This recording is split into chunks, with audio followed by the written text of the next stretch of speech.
자, 그럼 시작해보자. 내가 내 소개를 하고 네가 누군지 어느 정도 소개를 할 테니까 네가 인사를 하고 네 소개를 해야 된디. 어떻게 해야 될까? 일단 형 해보면 안 돼. 자, 그럼 다시 찍고 좋은 생각 같아 진짜. 바로 시작하자. 안녕하세요. 깡촌 패밀리의 청년농부입니다. 오늘은 제 유튜브 구독자이시기도 하고 제 한국농수산대학을 다니면서 알게 된 후배가 오늘 처음으로 제 농장에 놀러와서 이제 궁금한 것들도 물어보고 하기 위해서 지금 왔습니다. 옆에는 한국농수산대학교 원예학과를 졸업했고요. 이제 올해 23살 김영재 군을 소개해드리도록 하겠습니다. 자, 먼저 자기소개 부탁드리겠습니다. 안녕하십니까. 우리 깡촌 패밀리의 열렬한 구독자인 김충견입니다. 네, 한국농수산대학교를 나왔고요. 원예환경 시스템을 이제 졸업할 예정인 김영재라고 합니다. 네, 그 이상은 설명 안 하겠습니다. 자기소개가 그게 다라고? 그게 답니다. 자, 그러면 내가 유튜브를 하면서 나도 청년 창업농을 지금 현재 하고 있고, 그쵸. 그 다음에 나도 후계노 경영인을 통해서 산업기능용을 지금 군복무 중이잖아. 네. 그걸 하면서 나도 유튜브를 올리다 보니까 가장 많이 댓글을 달아주셨던 부분이 이제 산업기능요원이나 후계노 경영인에 대해서 절차라든가 거기 사항에 있어서 궁금한 것들을 되게 굉장히 많이 여쭤보셨거든, 댓글로. 그래서 마침 또 네가 올해 저 이번에 제가 올해 후계노 경영인 신청도 하고 산업기능요원도 하려고 하고 있고 청년 창업농도 신청을 하려고 하고 있으니까 후계농업 경영인이나 산업기능요원을 준비하면서 가장 힘들었다거나 이제 몰랐던 부분이 있으면 나한테 물어봐도 좋고, 그 다음에 내가 하면서 힘들었던 점, 그 다음에 뭘 했으면 좋겠다라든지 이런 것들이 있을 거거든. 그래서 그걸 오늘 편하게 한번 이야기를 해보자고. 네가 하면서 힘들었던 건, 그러니까 예를 들어서 후계농을 하면서 궁금했던 거. 궁금했던 거예요. 솔직히 말하자면 산업기능연구소 좀 많이 걱정이 됐어요. 네, 저 같은 경우는 원예환경 시스템학과가 제가 거의 신설이거든요. 신설 때 입학했는데 또 물어볼 데도 없고 하니까 유일하게 또 물어볼 사람이 졸업생이다가 아는 분이 이제 수민이 형 밖에 없어가지고 그게 많이 힘들었던 것 같아요. 물어볼 데가 없어가지고 어디 물어봐야 되지? 이 생각을 진짜 많이 했던 게 있는 것 같아요. 그러면서 한국농수산대학을 졸업을 하면 군대를 안 가도 된다. 저 솔직히 한국농수산대학교 입학하면은 다 군대 면제인 줄 알았어요.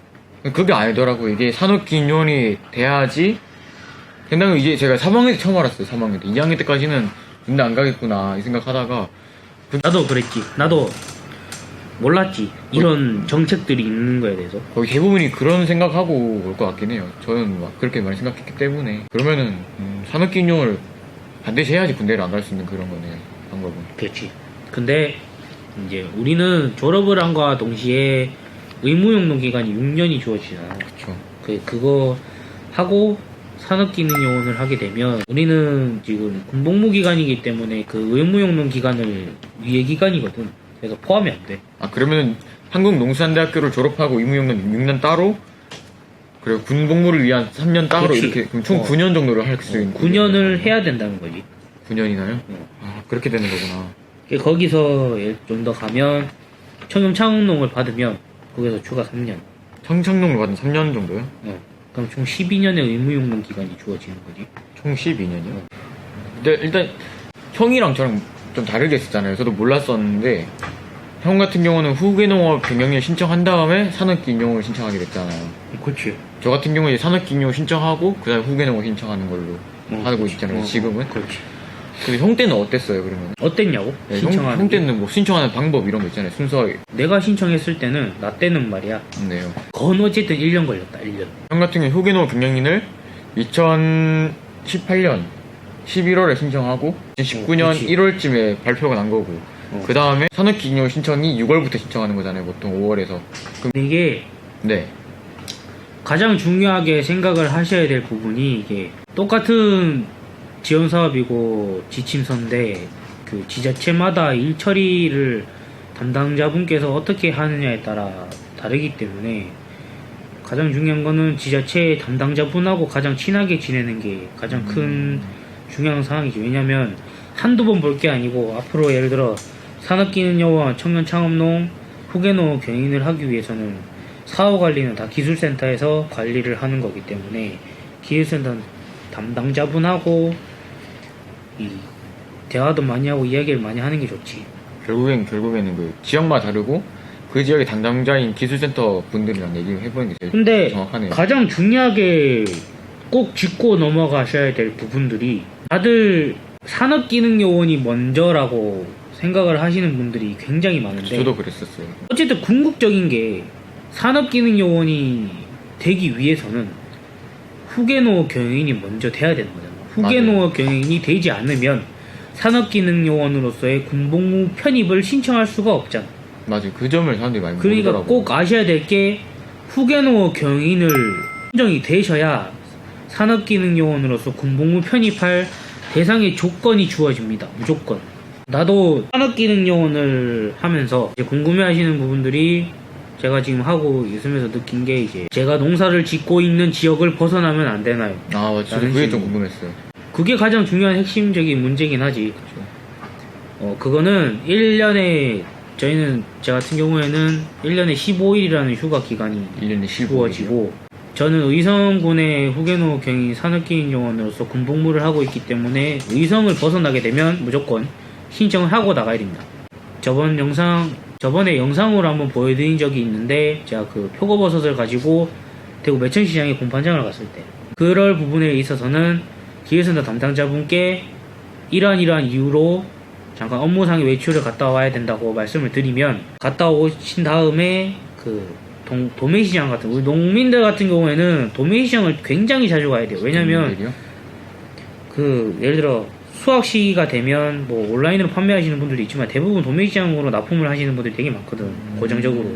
그래서 그럴 때마다 갔다 오시면 이제 그 도매시장에 납품을 했다는 출하증을 사진을 찍어서 보여주면 되면 이제 업무상 외출로 해결해 주시고. 그럼 출하증은 어디로 보여주는 거예요? 그러면? 그냥 사진 찍어서 나는 문자로 보내드렸지. 병무청으로 보내야 하는 아니 그 기술센터 담당자. 기술센터 담당자. 그리고 저 같은 경우에는 이렇게 후계노 경인 산업기능요원 1일 복무상황부라고 매일 출근을 하거나 할 때 이렇게 일지에 체크를 하고 저희는 또 온라인상으로 한글로 일지를 작성을 합니다. 군복무 일지를. 그걸 작성을 해서 기술센터에 제출을 해야 되고 너도 이제 이걸 하게 되면 아마 어떻게 일이 이루어질지 일 처리가 이루어질지는 모르겠지만 아마 근무 일지를 아마 쓰라고 할 거야. 그러면 근무 일지를. 매일 일정이 어떻게 되고 뭐 하고 지냈고 이런 거를 일지를 통해서 작성을 해야 되고 그리고 일정한 기간이 되면 또 제출을 해야 되고. 그거 확인해요. 뭐 내가 이번에 농사를 하면서 얼마 벌었다 이런 거. 그런 거는 전혀 그런 거 확인 잘 안 해요. 상관없어. 아예 물어보지도 않고. 그건 열심히 농업에 종사하고 있는지 확인하는 거. 그지. 그게 가장 중요하긴 한가 보네요. 저 같은 경우는 제가 알기로는 이게 산업기 인용을 하면은 이게 한 1년인가? 한 달인가? 100만원씩 수익이 나야 되는 줄 알았어요. 처음에는 나는 몰랐는데. 그런 것들은 전혀 없어. 그 대신에 예를 들어 너무 외 수익이 잡히면 안 돼. 농업의 수익이 예를 들면 아르바이트에서 돈 벌고 안 돼. 이런 거는 이게 또 그 후계농 조약을 보니까 그 휴작기 때는 다른 일을 할 수 있다 하더라고요. 휴작기 때 같은 경우에는 예를 들어서 사과, 과수 쪽을 재배하시는 분들은 농한기라고 있잖아. 그쵸, 농한기 있죠. 농한기 때 이제 신청하고 다른 일을 해도 상관은 없는 거죠. 근데 신청을 하고 반드시. 반드시 신청을 해야 되는 거고. 근데 시설을 하시는 분들 같은 경우에는 나는 상관이 없지. 난 연중이니까. 청년 창업농 가장 핵심적인 거. 나도 처음에 후계농을 신청을 할 때 청년 창업농은 이게 뭔지 몰랐고 그냥 두 개가 있는데 한 개는 경쟁률이 높고 맞아. 그게 진짜 헷갈리는 하나는 거구나. 경쟁률이 그러니까 좀 더 높은 그 낮은 거지. 그래서 나는 경쟁률 낮은 걸로 가자. 이래서 난 했는 게 후계노 경영인이었고 내 친구는 나도 내 친구랑 이 주변 사람들 통해서 전화를 하면서 굉장히 많이 오해가 있었어. 어떤 거죠, 그게 혹시? 내 말이 맞다, 네 말이 맞다. 뭐 청창농을 해도 산업기념이 되고 후계노 맞아. 그게 진짜 그게 정말 힘들더라고. 이번에도 저희 아는 형도 그렇게 많이 얘기하더라고요. 정확한 답을 모르니까. 근데 이제 와서 딱 보면 후계농어 경영인이라는 따로 있고 청년 창업농이라는 게 따로 있지. 후계농업 경영인과 청년 창업농업이 두 개 있는데 이게 결국에 후계농 큰 거의 타이틀로 들어간다는 거겠네요. 그지. 타이틀이 크게 두 가지지. 후계농어 경영인을 하냐 청년 창업농을 하냐. 그러면 산업기념 무조건 신청하고 군대 안 간 친구들은 산업기념 신청하고 후계농으로 가도 되고 청창로로 가도 되는 이런 길이 생기는 거겠네요. 그 두 가지의 선택이지. 근데 경쟁률은 어느 게 높다? 청창로이 더 높잖아요. 왜 높을까? 돈을 줘가지고. 매달 100만 원씩 주는 것 때문에. 그러면은 후계농도 할 수 있고 청년창업농도 같이 할 수 있다 이 말인가요? 그렇지. 그럼 방법이 어떻게 되는 거죠? 그게 전 헷갈리는데 지금까지. 후계농을 하고 청년 창업농을 한다는 거는 내랑 지금 같은 경우잖아. 형이 지금 하고 있는. 나는 동시에 한 건 아니고 1년 뒤에 한 거지만 동시에 하는 거는 나는 정확하게 어떻게 되는지 모르겠어.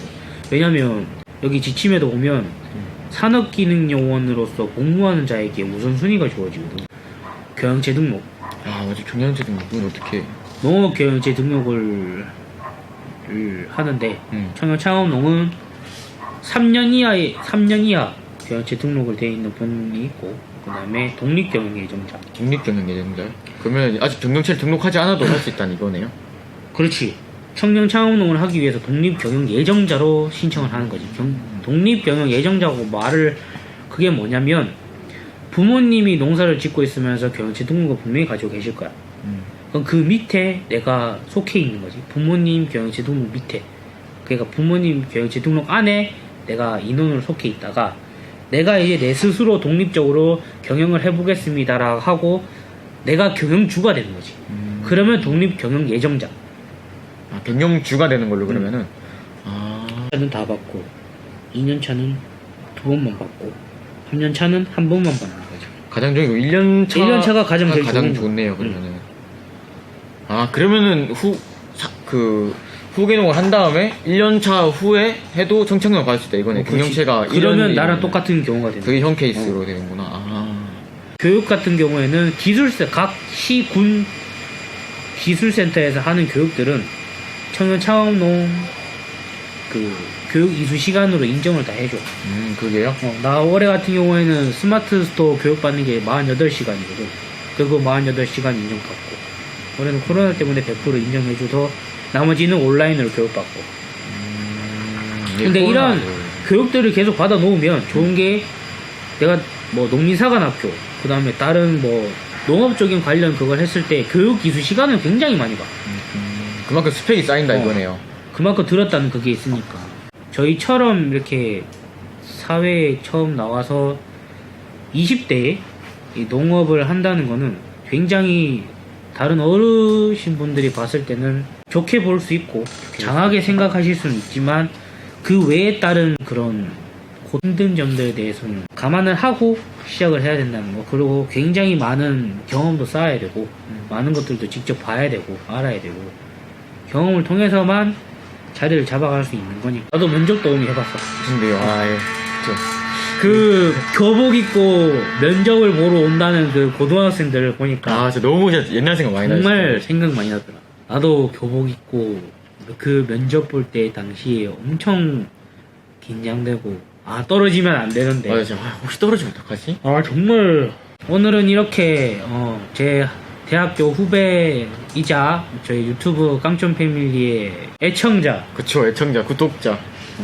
김충견 동생이 와서 본인이 서류 신청하면서 궁금했던 점, 그리고 제 영상을 올렸을 때 후계노 경영인과 산업기능 요원을 대해서 많은 분들이 댓글을 달아주셨을 때 궁금한 것들에 대해서 오늘은 어느 정도 답변을 해드린 것 같는 시간을 가진 것 같습니다. 가장 중요한 게 이제 기술센터랑 많이 왔다 갔다 하는 거 가장 중요한 거. 그래서 가장 잘하니까.